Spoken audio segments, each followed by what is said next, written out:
Bueno, el tema a analizar el día de hoy es el trauma pediátrico. Como sabemos, los accidentes son la causa más frecuente de muerte en los niños mayores de 1 año. Así, es posible tener que proceder a la reanimación cardiopulmonar durante la asistencia inicial al trauma pediátrico. Es lo principal que debemos saber para poder asistir a este tipo de pacientes.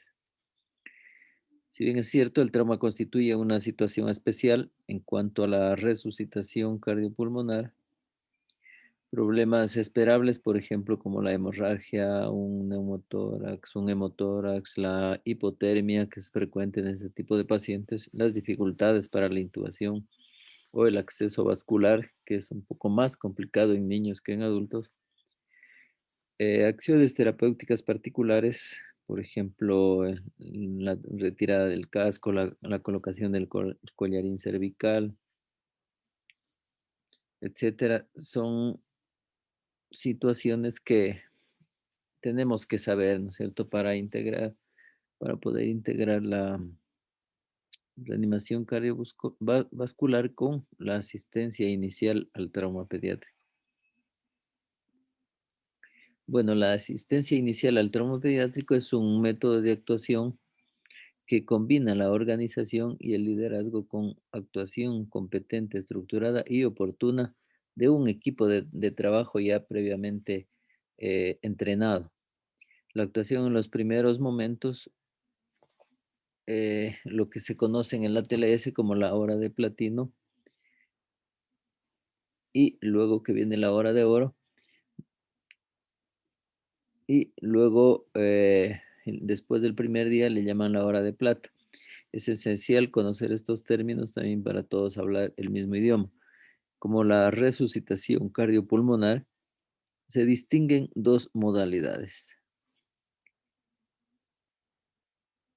Tenemos la asistencia inicial al trauma pediátrico básica y la asistencia inicial al trauma pediátrico avanzado.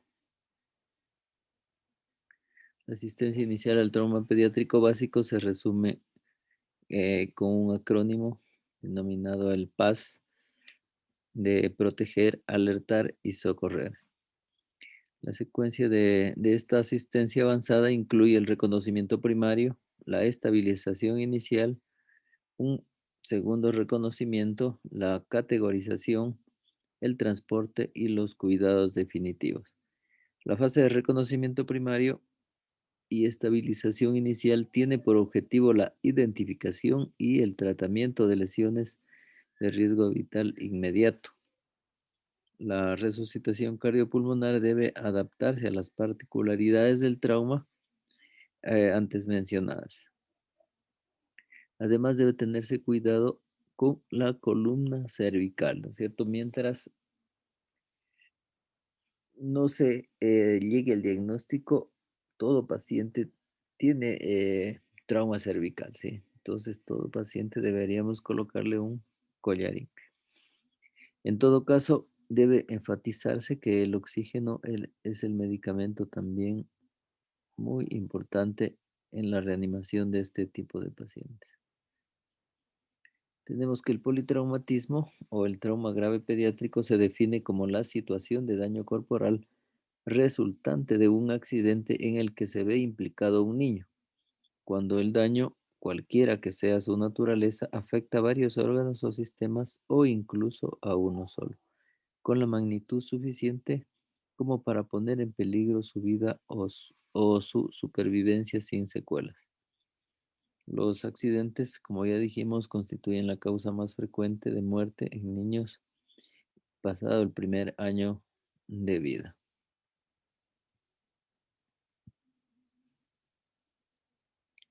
El trauma pediátrico constituye una situación especial en lo que concierne también a la resucitación cardiopulmonar, por la existencia de problemas esperables bien definidos, por la necesidad también de potenciales acciones terapéuticas particulares y por el reconocimiento explícito de excepciones a las recomendaciones generales de reanimación.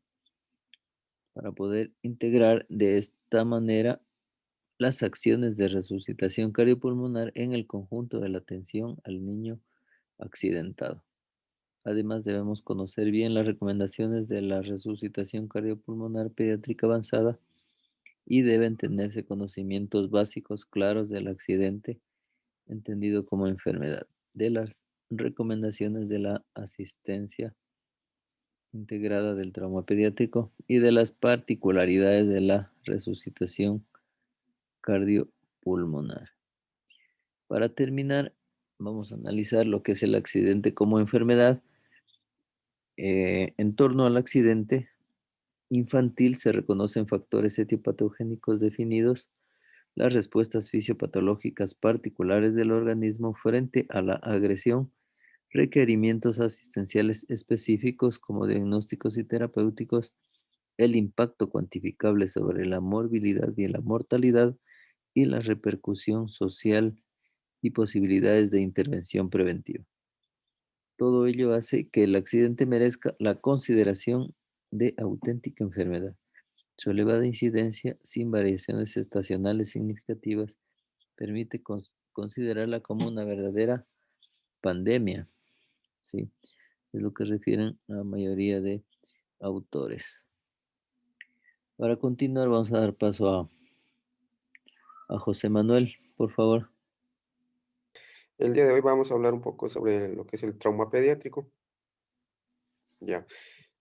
Como una introducción tenemos que el trauma, generalmente en los niños, va a ser una causa muy frecuente de muerte y discapacidad. Nos dice que en los Estados Unidos generalmente más de 10.000 mueren anualmente por un trauma pediátrico. La morbimortalidad del trauma generalmente son problemas de salud pública, generalmente en los niños porque es un poco más complicado manejar un paciente politraumatizado infantil que manejar un politraumatizado en adulto debido a las diferencias anatómicas que posterior les daría a conocer.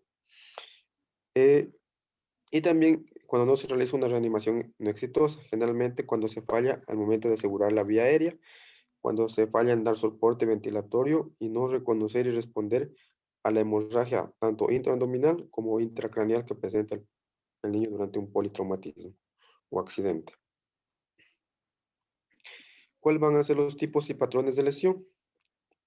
¿Qué tipos de lesión sufren los niños? Generalmente, la mayoría de traumas que ocurren generalmente en los niños, generalmente es cuando están en calidad mm, de ocupante en un vehículo y generalmente o peatón o ciclista. También puede ser otra causa, un ahogamiento, incendios en el hogar. Y también generalmente el maltrato físico generalmente en las casas. También generalmente un trauma por armas de fuego, homicidios en niños, mayores y adolescentes.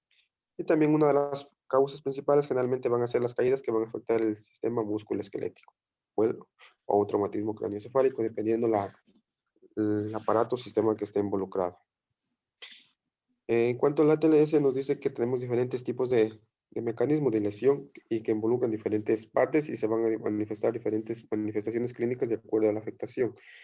Si tenemos un accidente de peatón, si es a baja velocidad, generalmente va a haber una fractura de miembros inferiores.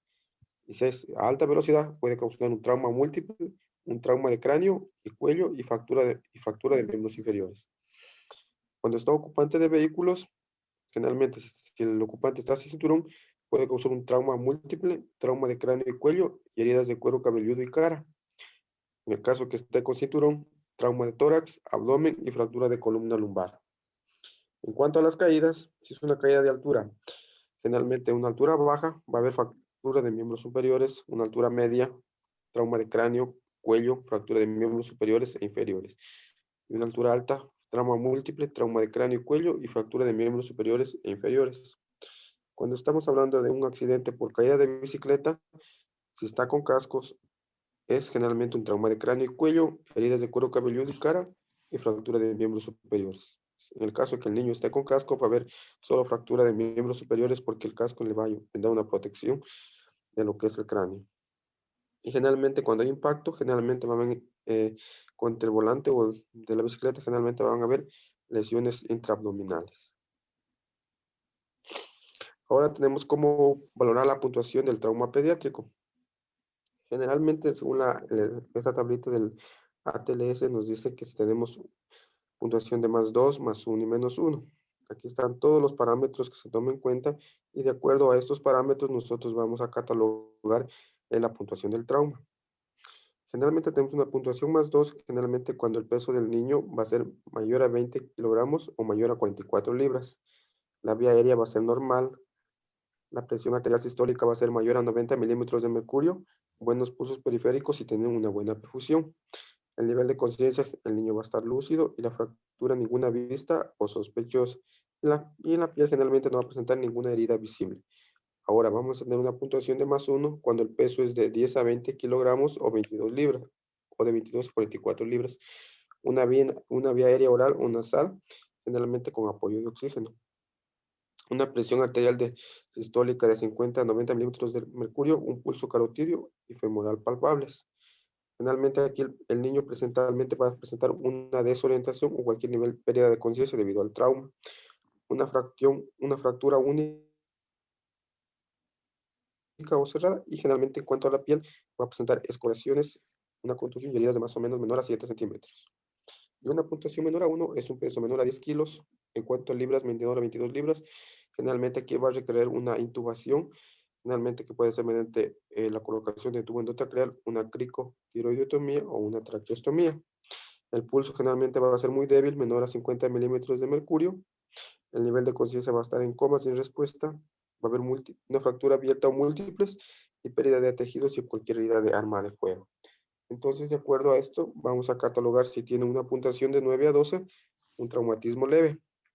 Generalmente vamos a utilizar las directrices locales y los protocolos en cuanto al manejo de un paciente con politraumatismo. Si está paciente con 6 a 8, potencialmente, generalmente la afectación va a ser un poco más grave, generalmente potencialmente mortales y sugiere la necesidad del centro del trauma. Y generalmente, si está una puntuación de 0,5, corre el peligro de vida del niño, necesidad de un manejo inmediato del trauma. Y generalmente una puntuación 0 ya no se puede hacer nada, es decir, que ya el paciente ha fallecido. Ya, características propias de los pacientes pediátricos. ¿Qué aspectos debemos considerar en la anatomía de los niños? Finalmente, en las prioridades de evaluación y el tratamiento del uno, hay ciertas diferencias anatómicas en cuanto al manejo de un paciente pediátrico en un traumatismo que un adulto. Estas diferencias anatómicas generalmente van a hacer que a nivel de lo que es el cráneo va a ser un poco más prominente lo que es la bóveda craneana y por ende un traumatismo o un golpe directamente a nivel del cráneo puede producir un trauma craneoencefálico de moderado a grave. Otra diferencia anatómica es la prominencia del occipucio. Y también nos dice que a nivel de lo que es a nivel de las amígdalas van a ser demasiado grandes y que no permite una buena intubación. En cuanto a la apnea, hipoventilación y hipoxia son 5 veces más que la hipovolemia competencia en comparación con adultos. Y generalmente va a haber un énfasis en el manejo agresivo de la vía aérea y ventilación. En cuanto al manejo de un paciente o de un politraumatismo, va a ser el mismo esquema que manejando a un adulto, es decir, el esquema A, B, C, D, A, vía aérea, B, vía respiratoria, C, circulación, el D, déficit y D, el ambiente. Primeramente vamos a manejar el vía aérea. ¿Cómo aplicamos el ATLS al tratamiento de los niños? Debemos considerar primeramente una buena ventilación, una vía aérea permeable, generalmente para mantener una oxigenación del niño o si requiere un apoyo de oxígeno para manejar una oxigenación adecuada. Pueden haber complicaciones, como ya les dije, por las diferencias anatómicas a nivel de la laringe, que en sí obstruye, que son demasiado grandes, que impide el paso de visualización de la orofaringe y en cuanto a la regulación de la intubación. Puede haber una incapacidad de establecer o mantener permeable la vía aérea y causa más frecuente de un paro cardíaco en niños debido a la falta del oxígeno requiriente. En cuanto a la anatomía, como ya les estaba mencionando, generalmente a nivel de los niños va a haber lo que es la bóveda craneana va a ser mucho más prominente, entonces cuando hay una afectación directamente de lo que es el cráneo, el trauma craneoencefálico va a ser, generalmente puede dejar secuelas muy graves. El gran occipucio que presenta a nivel de la flexión posterior, generalmente también puede ser una gran diferencia anatómica en cuanto a la realización de una intubación al momento de realizar la flexión de la cabeza. Aumenta la angulación de la faringe anterior y generalmente nos dice que debemos evitar la posición del fateo para evitar esta luxación de la columna cervical. Y generalmente se debe realizar a nivel, un soporte a nivel de la columna dorsal para facilitar la intubación. También tenemos que tomar en cuenta otras características. Tenemos que los tejidos blandos como es la lengua y las amígdalas, generalmente son mucho más grandes que un adulto y son difíciles de visualizar la laringe en el momento de realizar una intubación. La laringe infantil nos dice que tiene la forma de un embudo y generalmente a nivel como es forma de un embudo van a ver la acumulación de secreciones en esta área. Las cuerdas bucales en el cuello van a tener una difícil visualización y al momento de utilizar una tráquea en los bebés generalmente vamos a utilizar de 5 centímetros de longitud a 7 centímetros en bebés de 18 meses o lactantes. Tomar en cuenta la longitud para evitar una intubación del bronquio derecho, una ventilación inadecuada, una extubación accidental o un barotrauma mecánico durante la realización de la intubación. Manuel, Eh, una Mande, pregunta. ¿Y por qué dice ahí del bronquio derecho? ¿Por qué no puede ser el izquierdo? por la posición anatómica, Ya, ¿cuáles son las diferencias entonces entre los bronquios? las diferencias.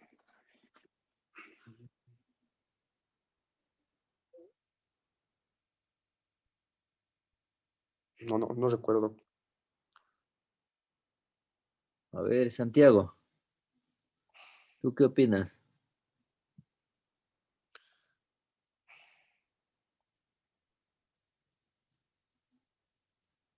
¿Qué Mm, opina usted? Bueno, en sí es porque primeramente la diferencia en el bronquio derecho e izquierdo es que el derecho es más corto que el izquierdo y además tiene una curvatura más cóncava con respecto al izquierdo. El izquierdo es más como en S por la posición del corazón también, que le hace así. El bronquio derecho es más vertical y el izquierdo tiende a ser como una S. Y por eso es más frecuente que se lesiona el bronquio derecho es porque es más pequeño. Entonces tiene el momento que uno se está entubando puede irse hacia ese lado y pues generar algún barotrauma en sí. Mm, no tanto lesionar, sino que la intubación selectiva, o sea, solo de un bronquio, pues le va a ocasionar dificultades al paciente porque solo funciona un pulmón. Es más por eso. Bueno, las otras diferencias, ¿no es cierto?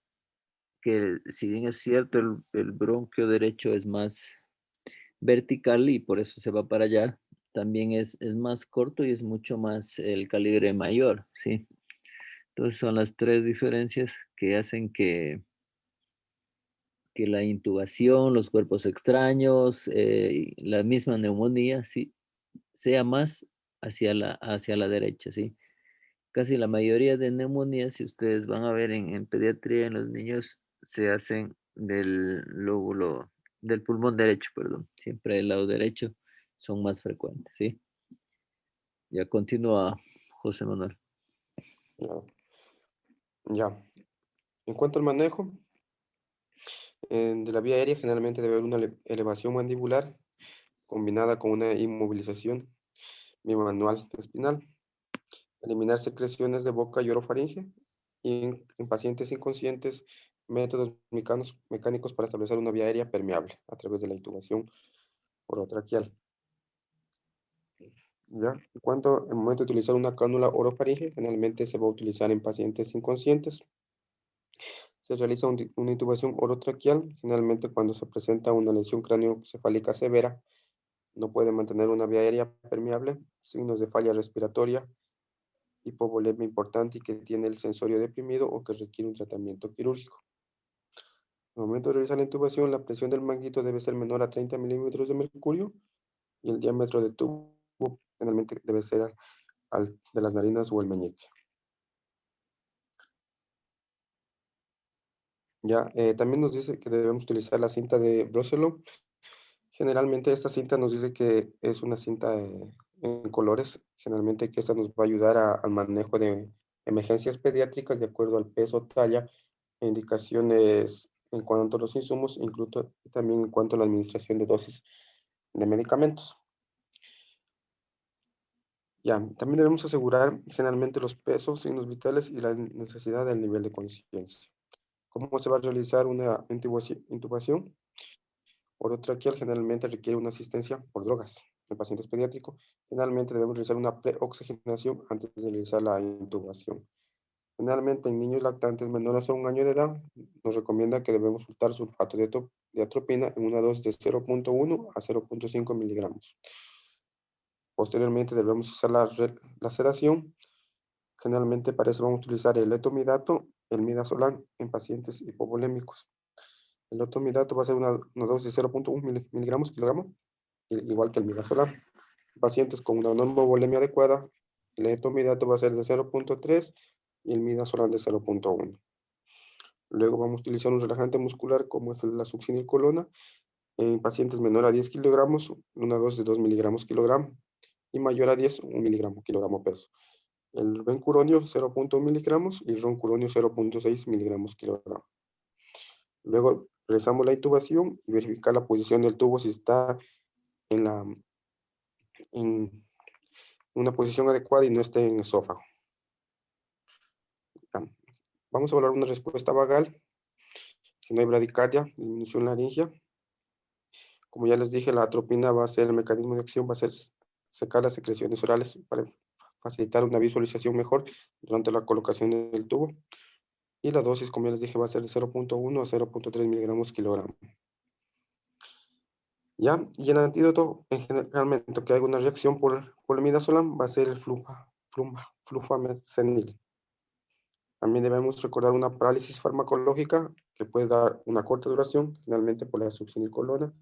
Se puede dar una dosis de 2 miligramos kilogramo en pacientes menor a 10 kilogramos de peso, o 1 miligramo kilogramo en niños mayores a 10 kilogramos. Y de larga duración, roncuronio en dosis de 0,6 miligramos o bencuronio en 0,2 miligramos kilogramo peso. Ya, en el caso de que no sea posible una colocación de un tubo endotraqueal, debemos administrar oxígeno. Una intubación nasotraqueal no es recomendada en niños. En la posición del tubo adecuada generalmente debe ser 2 a 3 centímetros debajo del nivel de las cuerdas bucales, como aquí se puede ver una visualización de la placa de tórax, pero aquí generalmente está inferior a las cuerdas bucales, es decir, que está muy inferior al sitio de referencia anatómica. Esa Y está debe generalmente, selectiva, ¿sí? Y está en el bronquio derecho, está eso, ujú, el tubo. ya, y posteriormente podemos esto detectar a través de una radiografía de tórax o a través por medio de la capnografía, generalmente mediante la coloración de la saturación de CO2. Y ya también nos dice que si no es posible realizar una intubación orotraqueal, se puede hacer la cricotiroidectomía, pero eso nos recomienda en pacientes mayores a 12 años. Este generalmente va a ser la introducción de una aguja en la membrana cricrotiroidea y no permite una buena ventilación, pero sí puede sacar una hipercapnia progresiva. Generalmente, también se puede utilizar una máscara laringia, generalmente para bebés con un peso menor a 6,5 kilogramos de 1 pulgada, de 5 a 10 de 1,5 pulgadas, de 10 a 20 de 2 pulgadas, de 20 a 30 de 2,5 y de 3 entre 30 y 70 de 3 pulgadas. Y si es mayor a 70 kilogramos, generalmente el tubo va a ser de acuerdo al que se utiliza en los adultos. Ahora vamos a hablar sobre la respiración.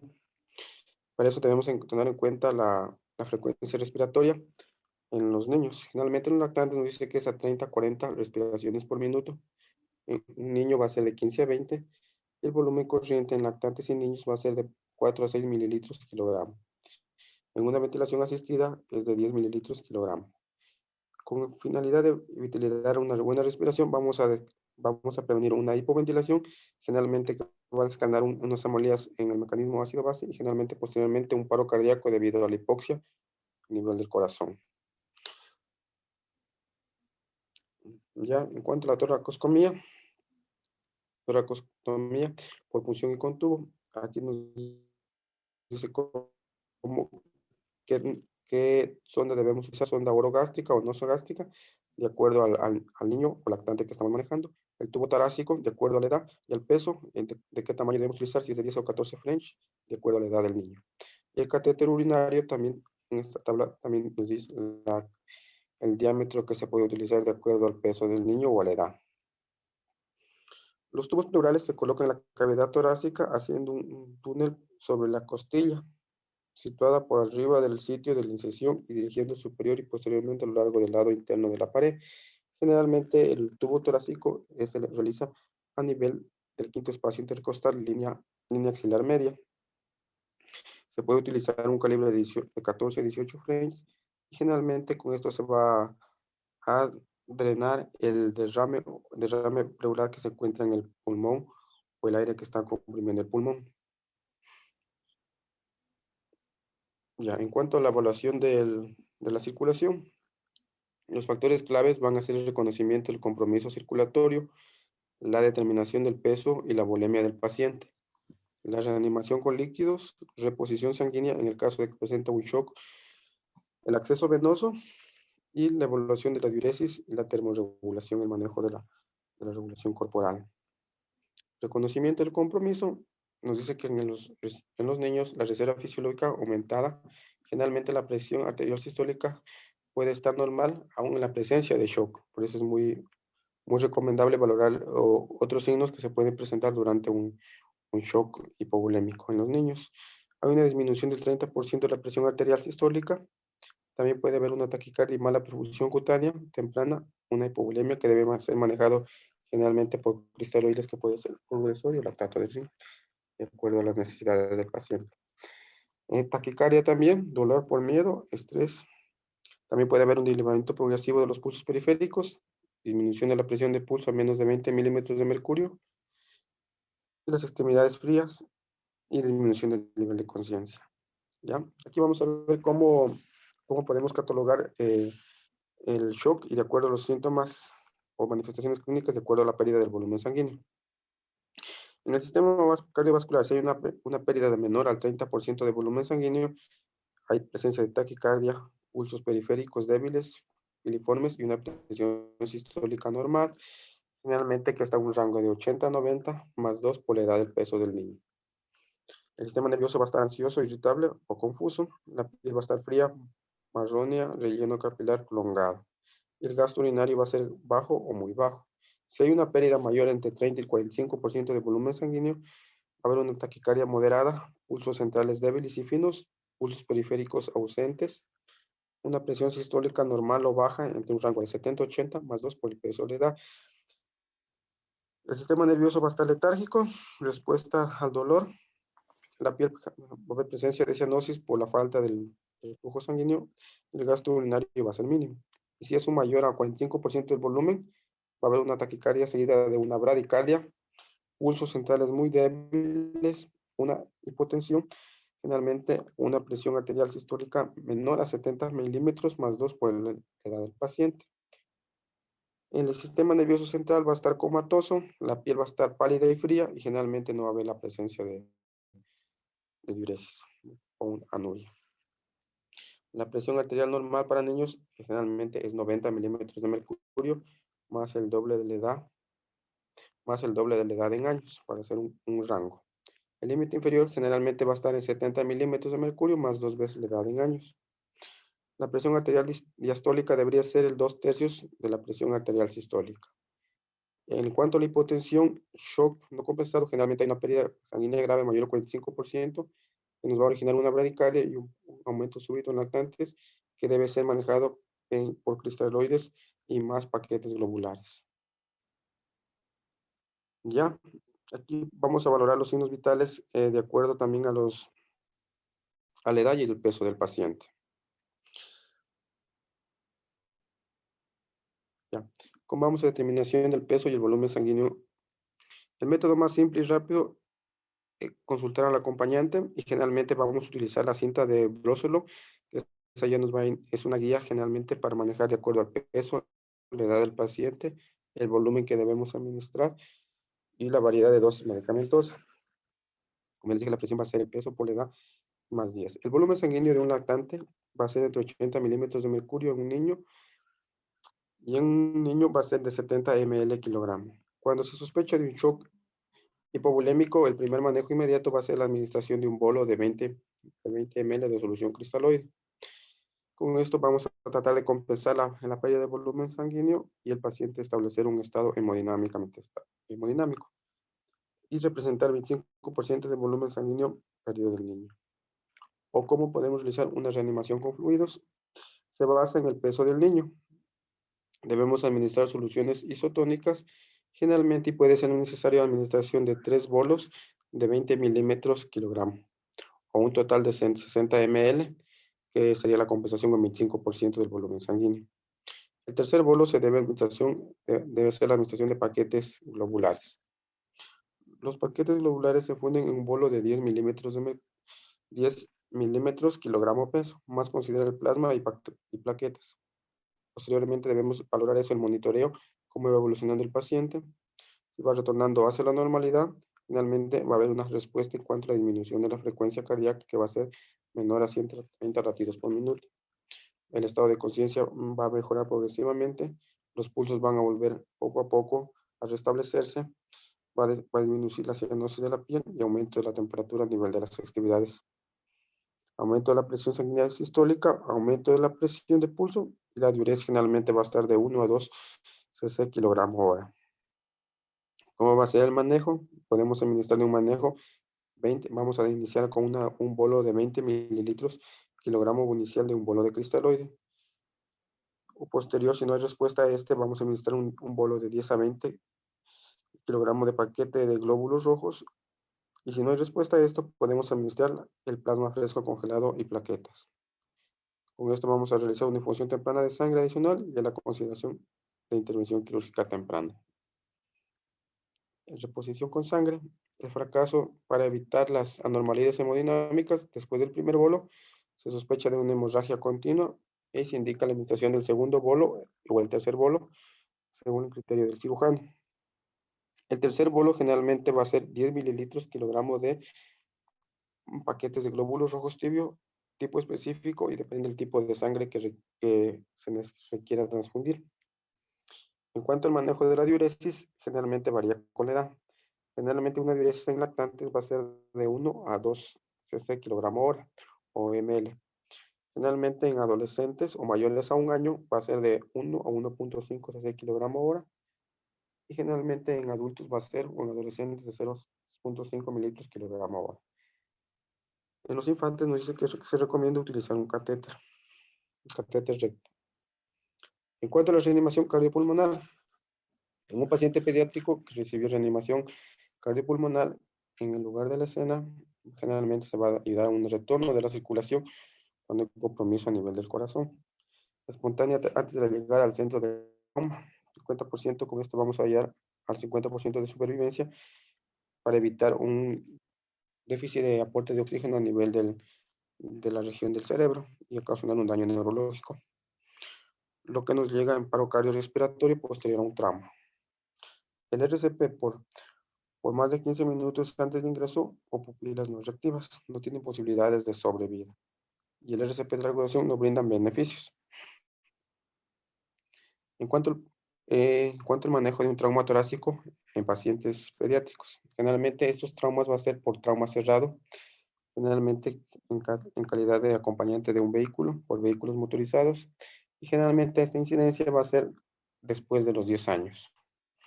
Generalmente un trauma torácico va a ser el 8% de todas las lesiones traumáticas y 2/3 de los niños con estas lesiones tienen lesiones múltiples a nivel de lo que es la caja torácica y compresión tanto del corazón como pulmones o sospechar de lesiones de otros órganos. Las consecuencias pueden ser que puede haber una ruptura diafragmática, trasección de la aorta, rupturas traqueobronquiales mayores, el tórax inestable, finalmente una contusión cardíaca. Generalmente si la pared torácica, generalmente en los niños va a ser elástica y muy suave, debido a que los niños se encuentran en un periodo de crecimiento y los huesos van a ser muy frágiles. La fuerza del impacto sea transmitida al parénquima pulmonar y puede haber una contusión a nivel del sistema cardiopulmonar. Movilidad de las estructuras mediastinas es más susceptible de desarrollar un neumotórax a tensión por la compresión finalmente de una costilla a nivel de lo que es el pulmón. Fracturas costales y lesiones mediastinas sean poco frecuentes y ocurren en la fuerza severa del impacto. Generalmente las medidas van a ser unas medidas de sostén y un tubo pleural, y la toracostomía no es necesario generalmente realizarla en niños. Ahora, en caso de sufrir un trauma abdominal, generalmente este está ocasionado por un trauma cerrado, generalmente que puede dar por los vehículos motorizados o por caídas. Generalmente va a afectar la exploración abdominal. Al hablar al niño calmadamente con voz baja, debemos valorar al niño bajo estrés y llorando. Tragan una gran cantidad de aire durante el traumatismo, marcadas con cinturón de seguridad en el hombro y cintura y posibilidad de lesión abdominal. Debemos valorar la descompresión vesical y facilitar la evaluación abdominal. Debemos preguntar si tiene dolor abdominal, evaluar suavemente el tono muscular, evitar realizar una palpación profunda o evitar el aumento del tono muscular defensivo.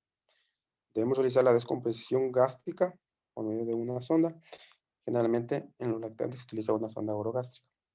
Si hay fractura de la columna lumbar, debe ser un manejo inmediato de, generalmente, que no evitar mucho la movilización y presencia de líquido intraabdominal y de un pulso mayor a 120 metros de mercurio. Para eso debemos realizar exámenes complementarios como es la tomografía, para identificar las lesiones en forma rápida y precisa. Niños con trauma cerrado generalmente están hemodinámicamente compensados, pero a través de el tratamiento permite realizar un tratamiento no quirúrgico dirigido por el cirujano.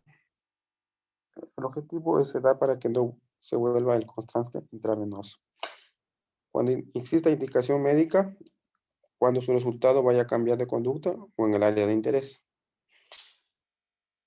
Y también se puede usar un ecofaz generalmente para descartar la presencia de líquido a nivel de diferentes espacios, como puede ser el espacio de Douglas, de Morrison, a nivel del corazón, y también detectar la presencia de hemoperitoneo. Y generalmente pequeñas cantidades de sangre poco probables o lesiones significativas. El manejo quirúrgico no está indicado por la cantidad de sangre intraperitoneal, sino por la alteración hemodinámica y su respuesta al tratamiento.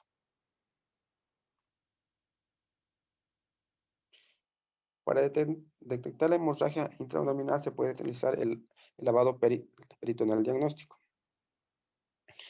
Generalmente esto va a ser cuando hay la presencia de sangre y requiere una intervención quirúrgica. Sangre en un niño hemodinámicamente estable no requiere la intervención quirúrgica. Se debe administrar solución de cristaloides isotónicas, generalmente tibias, de 10 mililitros kilogramo, hasta una dosis tope de 1000 mililitros kilogramo. Interpretación de un lavado positivo es la misma que en adultos que en los niños. Tratamiento no quirúrgico se debe realizar generalmente un ATAC, un ecofaz o un lavado peritoneal diagnóstico, dependiendo del grado de lesión, enrojecimiento vascular. No obliga a realizar la aparatomía en niño con estado hemodinámicamente estable a pesar de que haya sufrido un trauma abdominal. Si se logra la estabilización, generalmente el procedimiento diagnóstico es positivo. Y tratar en un niño que tenga la capacidad de ofrecer cuidados intensivos bajo la supervisión de un cirujano calificado. En el caso de que requiera que el trauma no sea de acuerdo a la necesidad que requiere el paciente en la casa de salud. Cobertura con personal de enfermería, monitoreos continuos de los signos vitales y acceso inmediato al quirófano. En cuanto a un traumatismo craneoencefálico, la hipotensión o hipoxia son realmente las causas o las secuelas que puede causar el trauma. El efecto adverso de una lesión intracraneal. Generalmente estos van a ser generalmente por choque de vehículos, maltrato infantil, colisiones en la bicicleta o una caída directamente a nivel de lo que es la bóveda craneana. Va a causar una hipotensión, rara vez es causada por la lesión de la cabeza y se debe buscar otra explicación a este hallazgo. El cerebro del niño duplica su tamaño a los 6 meses y adquiere el 80% del tamaño del cerebro adulto a los 2 años. Por eso generalmente cuando hay una caída de un lactante puede ocasionar daños, secuelas muy graves, porque nos dice que aquí el cerebro todavía no se ha desarrollado completamente en cuanto a su tamaño. En el espacio subaranoideo es más pequeño y da menos protección. Generalmente ante un movimiento brusco de la cabeza causa daño a nivel del parénquima cerebral. El flujo sanguíneo cerebral aumenta el doble de los niveles del adulto a los 5 años y explica la subsidiariedad de generalmente ocasionar una hipoxia a nivel de lo que es el parénquima cerebral y puede ser un daño neurológico severo. ¿Cómo va a ser la evaluación? En niños menores de 3 años ese pronóstico es un poco muy delicado, más susceptible a efectos de hipovolemia con disminución de la perfusión de oxígeno o una hipoxia. Y generalmente puede manifestarse con convulsiones o una hipertermia a nivel de afectación del tallo cerebral. Combinación de hipovolemia más hipoxia y el peor factor de riesgo es la hipotensión o la hipovolemia. Tratamiento quirúrgico o el tratamiento va a ser restaurar el volumen y prevenir la hipoxia a través de apoyo de oxígeno. Lactantes, la hipotensión por pérdida sanguínea en el espacio subgrelular, intraventricular o epidural. Generalmente estos pueden estar cuando las fontanelas y suturas están abiertas, porque aquí debemos considerar que si es un lactante menor a 2 años, generalmente las fontanelas van a cerrarse posterior a los 2 años, la fontanela romboidal.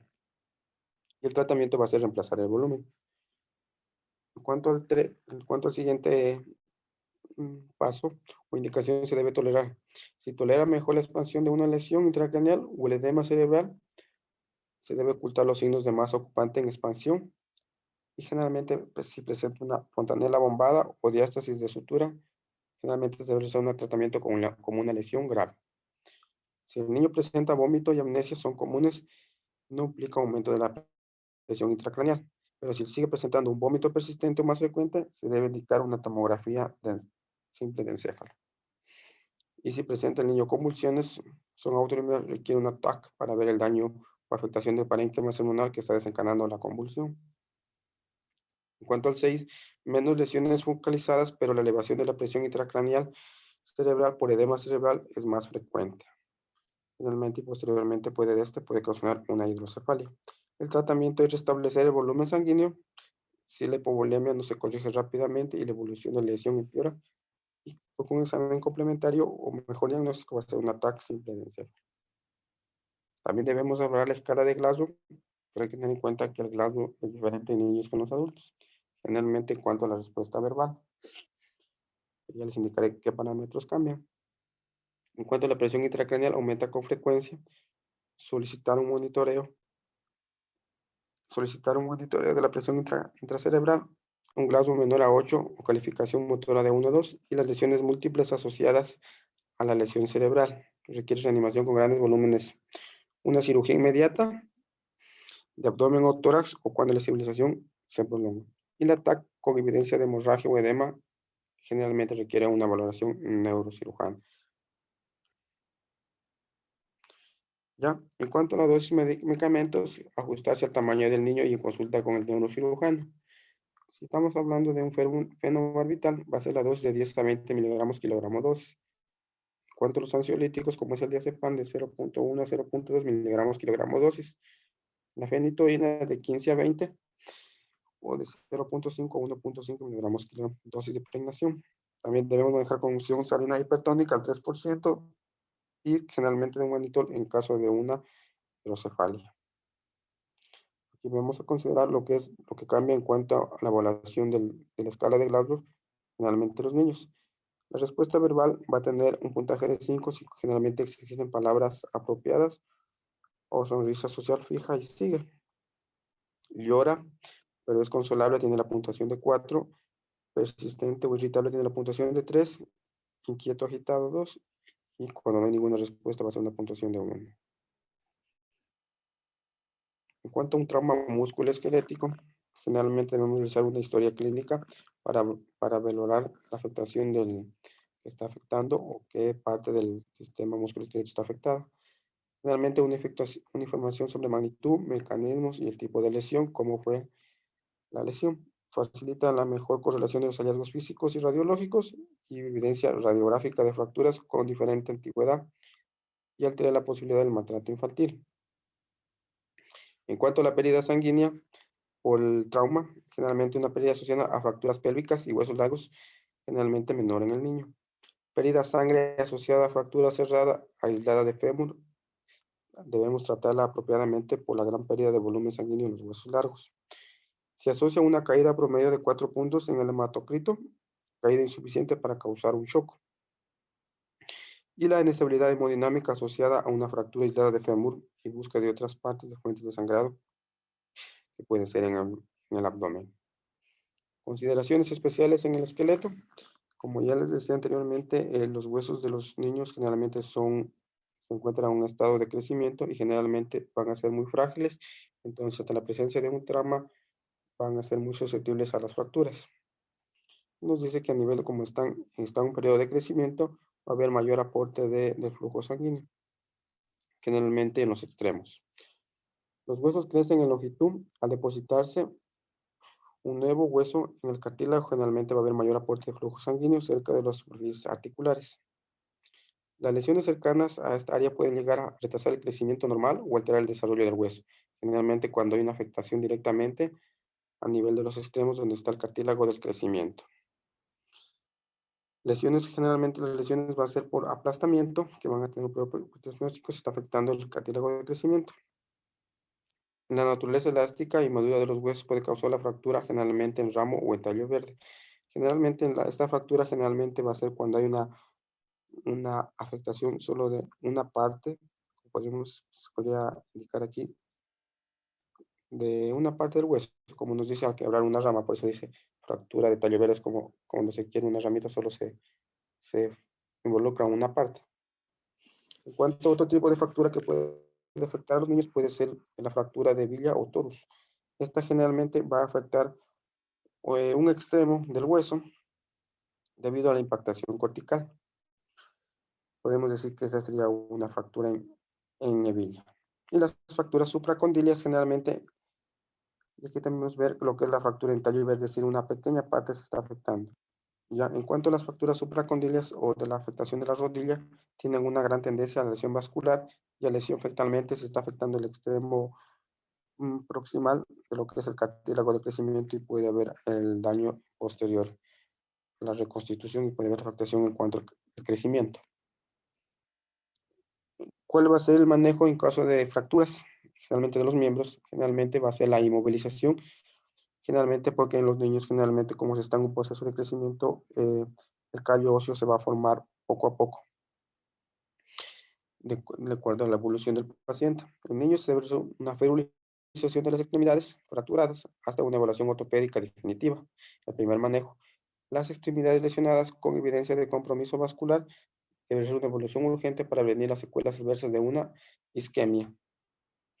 Y realizar un intento de reducción de la fractura por medio de una ferulización o lo que se requiere también lo que es la inmovilización de la parte afectada.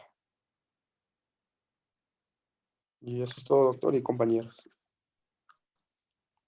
Ya, muy bien. José Manuel, lo que pasa que es un tema muy amplio, lo que concierne al trauma pediátrico, pues abarca prácticamente todos los órganos. Eh, entonces el resumen pues está muy bien hecho. Entonces está de realizar unas pequeñas indicaciones en cuanto a lo más importante, ¿no es cierto? Por ejemplo, las indicaciones para no iniciar RCP en el niño politraumatizado.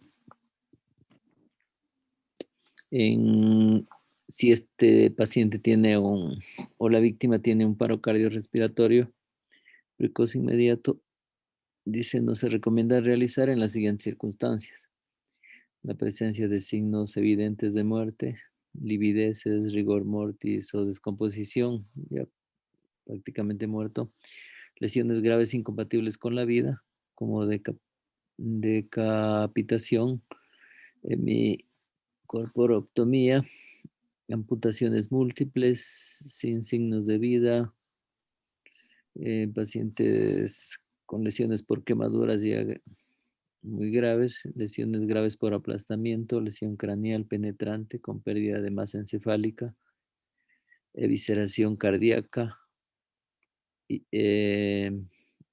víctimas de inmersión por más de 2 horas de duración. También no está indicado ya hacer la RCP.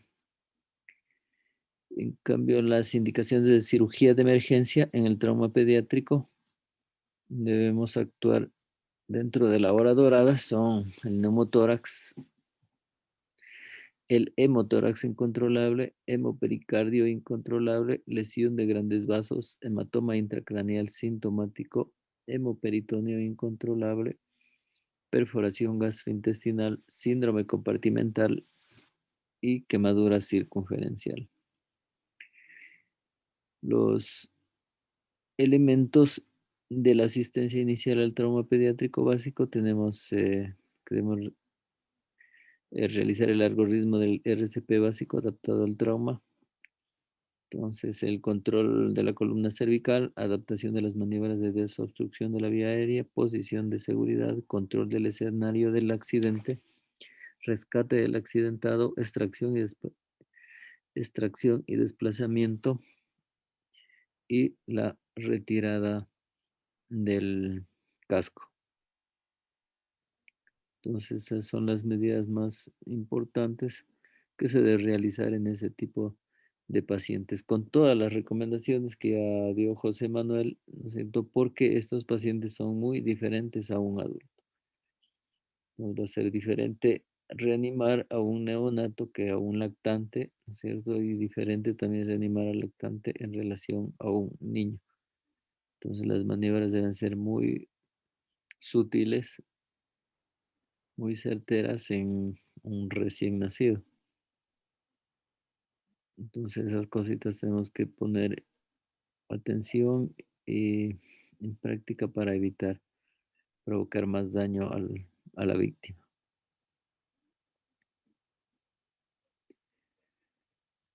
Eso, entonces hasta ahí quedaríamos. Y para mañana o el viernes terminamos con el que falta.